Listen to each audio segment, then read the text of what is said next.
Miyamoto Musashi is a swordsman from the early Edo period of Japan, legendarily known as the strongest swordsman in Japanese history.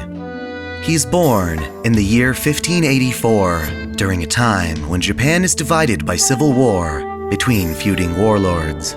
He lives in Miyamoto Village under his full name, Shinmen Musashi no Kami Fujiwara no Harunobu, but is referred to as a child as Benosuke. His father, Shinmen Munisai, is a talented swordsman who teaches him the ways of the sword. Munisai is a strict instructor, offering no mercy for his son. For the first 9 or 10 years of his life, Musashi learns his father's techniques under this harsh environment.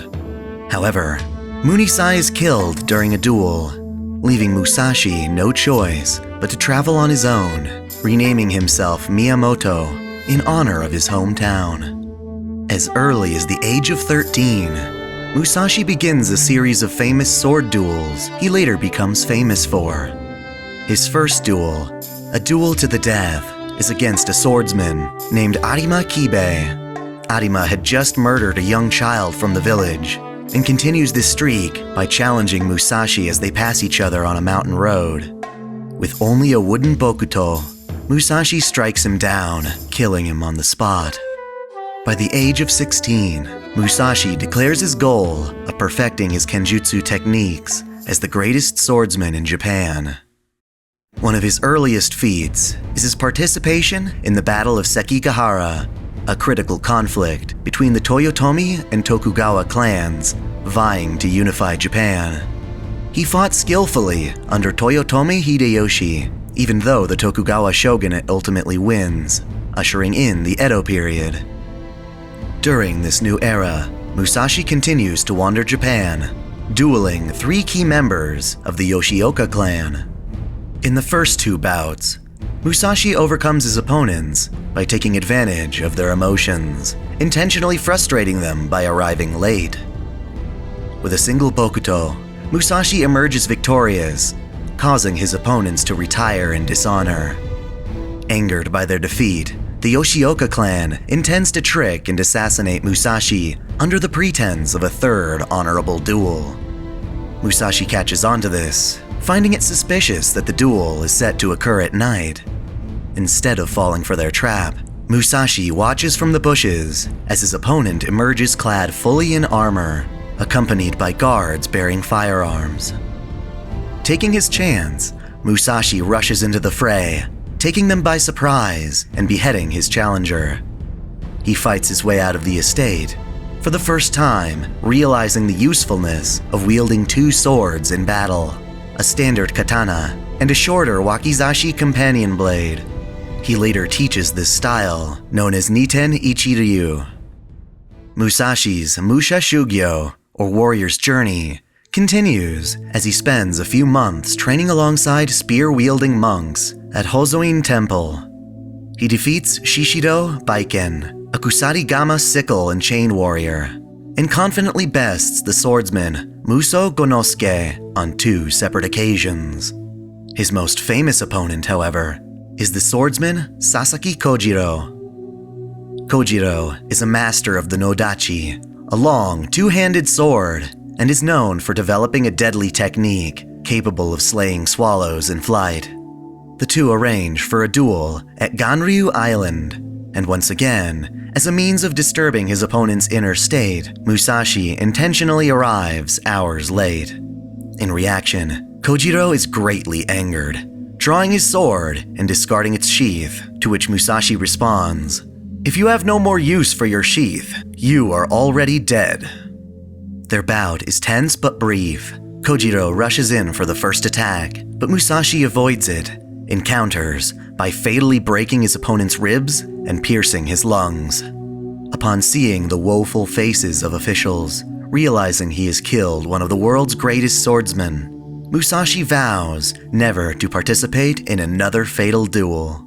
Regardless, Musashi continues to challenge opponents in non-lethal duels, earning his reputation as Japan's finest, until during the Shimabara Rebellion, when he is injured by a falling rock. Retiring as a warrior, Musashi secludes himself in a cave near Kumamoto, where he documents his mental state through swordsmanship into what he titles the Book of Five Rings. It contains 5 volumes: Earth, Water, Fire, Wind, and Void, each detailing a different aspect of the Niten Ichiryu style. The final volume, the Book of Void, however, contains his most profound philosophy. The concept of nothingness, or muko, is the highest mental state a swordsman can attain, and reaching this state is the key to mastering the sword. Musashi finishes his book before dying in the year 1645. While it is this Musashi who inspires works of fiction throughout history, the universe has many alternatives, differing timelines in which fate can take a new direction.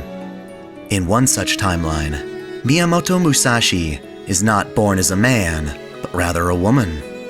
Feeling disgraced, unwilling to pass his techniques onto a female, her father, Shinmen Munisai, abandons her. Stubbornly, however, Musashi builds a hut directly in front of her father's house, and while she doesn't inherit her father's style as a starting point, she nonetheless becomes a talented swordsman, using the same katana and wakizashi style as her more historically renowned male counterpart. Despite being a woman in an age dominated by male warriors, Musashi has one particularly special advantage: her mystic Empyrean Eye, or Heavenly Eye. It allows her to see, among various possibilities, the one instance she desires, and make that outcome inevitable. In combat, she can envision landing a fatal strike and eliminate all other possibilities to ensure her blade makes its mark. Much like the historical figure, this Musashi also discovers the concept of nothingness, void or zero, as the ultimate mental state. She envisions this as a means of defeating her father, who claims to have reached a state of oneness with the sword. While she has yet to actually attain this nothingness, she sets her sights upon it and intends to pursue it for the rest of her life. In contrast to her relaxed demeanor, Musashi is a mess for alcohol, appeased by money, and passionate about free food. Thus, she is both open and cheerful, lively yet graceful. She enjoys life to its fullest, expressing herself boldly and falling in love easily. She's quite amicable, adoring praise, but when it comes to killing others in battle, she is calm and composed. Her sense of justice kicks in to protect the weak in one-sided massacres, and to punish those who tarnish the dignity of others for amusement. Unfortunately, not all possibilities are recorded by the planet. In some cases, the world will implement quantum time locks to cull various alternatives that deviate from an expected progression for mankind. This Musashi's timeline becomes one of these eliminated possibilities, ceasing to exist. However, because of her Empyrean Eye seeking out a means of pursuing swordsmanship, Musashi does not perish with her own timeline, instead gaining an ability to traverse between alternate timelines as a vagabond student of the world. While she yearns to return to her original world, she acknowledges that it no longer exists, and is driven to visit other worlds to find strong opponents. Her travels across space and time even take her to the American West, where she tests her skills against gun-toting opponents. As part of her journey, Musashi duels against a fellow Japanese swordsman, Yagyu Munemori, but finds herself outmatched and in trouble. To escape, she enters a portal to her next destination, but is struck in the head midway, being sent off to another world with a case of amnesia. Fortunately, she wakes up to find herself under the care of Ritsuka Fujimaru along the beaches of Onigashima Island. Her mysterious identity is cleared up early as she battles a pair of Oni kind, demons characterized by scorching heat. Musashi defeats them, only to discover that one of the Oni recognizes her sword techniques as that of the famed Miyamoto Musashi. With this revealed, Musashi is excited to learn from Ritsuka that in proper history, Musashi is a man who goes on to be extremely famous. In exchange for the information, Musashi spares the Oni and continues to remain near Ritsuka to learn more about Chaldea and their mission. They're followed by a third Oni named Tsukeroku who explains that to escape this Onigashima singularity, they will have to defeat 3 Devil's Gates. Thus, Musashi and Ritsuka confront each of these gates. At the first, they find Cleopatra, who is turning the area into a high-class spa. Musashi is intrigued, but retaliates after being conscripted for hard construction labor. She strikes Cleopatra down, but is saddened to do so.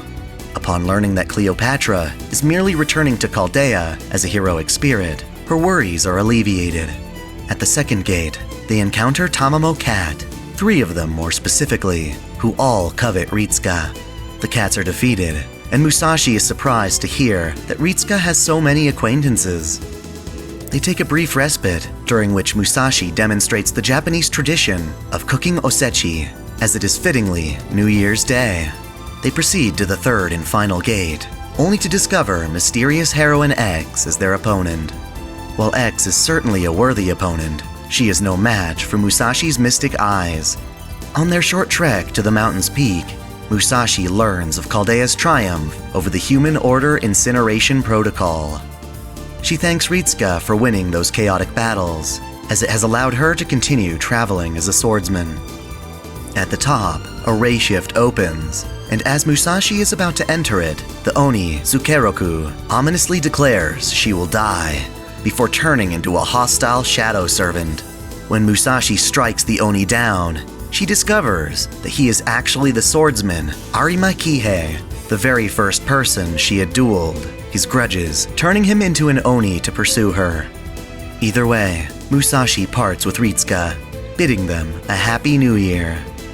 However, as fate would have it, the two meet again in Shimosa Province, the stage of rivers of blood and mountains of corpses. Musashi, having journeyed to this timeline, is enjoying an onigiri when Ritsuka comes falling from the sky. She catches them and restores them back to health, and once again, she and the Chaldean master find themselves fighting in a mysterious land, initially to protect 2 orphan children, Onui and Tasuke. They find themselves in the company of Sengo Muramasa, the famed Japanese blacksmith, who gifts Musashi the Myojingiri Muramasa, a cursed sword, harmful to its wielder. While Musashi normally only keeps 4 katana on her at any given time, she makes an exception to wield this sword against their new foes, the 7 heroic spirit blade masters. In battle, Musashi fights with her 2-sword style, Niten Ichi-ryu, and her noble phantasm is the 6 realms 5 planes, the divine figure of Kurikara, a technique in which she takes a firm stance before unleashing 3 distinct attacks: the lesser celestial thrust, greater celestial phenomenon, and a final blow, so powerful she is accompanied by a Neo, Tenmen Dai Jizai Tenjin, a god embodying her ultimate mastery of the mental state of nothingness. When the assassin servant, Kato Danzo, self-destructs, Musashi's eye is injured, and to cover it, she wears an eye patch made from a tsuba, or sword guard. Finally mastering the 5th book of Void through fighting deadly heroic spirits, Musashi confronts none other than the heroic spirit, Sasaki Kojiro. Unlike the battle in Legend, Musashi finds her strength of Void being equally matched by Kojiro's skill, which in opposition to Zero, embodies the concept of infinity. In this state, the two are equally met in power, and are to be stuck between time, space, good and evil, in an eternal struggle to kill one another. However, this miraculous sword fight comes to an end thanks to Ritsuka's influence, allowing Musashi to finally defeat Kojiro, the Sword of Zero, destroying the Sword of Infinity. In the end, Musashi finds herself amidst a sea of flames in Amakusa's Onri Edo Castle as it burns to the ground. Upon inspecting the rubble, her body cannot be found, and only her tsuba eye patch is recovered.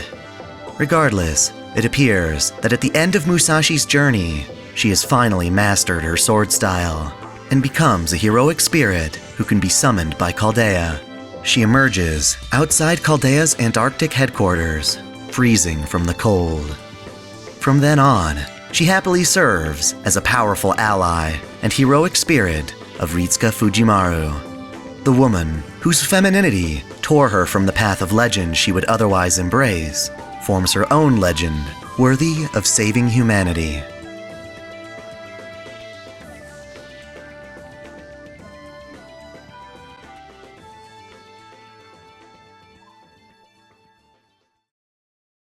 Thank you for watching this video. If you enjoyed it, please like, comment, and subscribe to OtakuDaiKun for more anime lists, reviews, discussions, lore videos, live streams, and the holy waifu wars. If you're interested in seeing this channel grow, please consider becoming a patron or donating in a super chat during any of my weekly live streams. Also, feel free to check the description for my social media profiles, including an ever-growing Discord full of fans of anime and the Fate series. Until next time, celebrate your fandom.